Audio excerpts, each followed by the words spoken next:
తింటం అయింది కదా. ఇప్పుడు ఫ్రూట్ సెక్షన్లోకి వచ్చాను. ఫ్రూట్స్ మనకి ఇక్కడ పపాయ ఇచ్చాడు, వాటర్ మెలన్ ఇచ్చాడు, హనీ డ్యూ ఇచ్చాడు.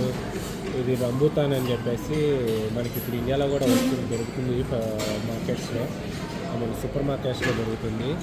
ఇది ఏమో కొత్తగా ఉంది ఫ్రూట్. ఇంతకుముందు చూసున్నాను కానీ ఎప్పుడు ట్రై చేసింది లేదు. సో ట్రై చేద్దామండి ఎలా ఉంటుంది ఏంటి లోపల చూద్దాము.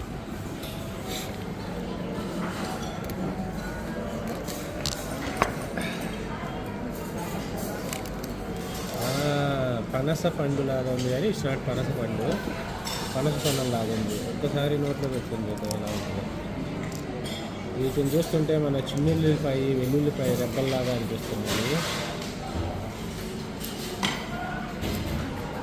ఈ పప్పు తీసేసి తినాలా? ఇది ఆల్రెడీ వాళ్ళు ఫ్రై చేశారు.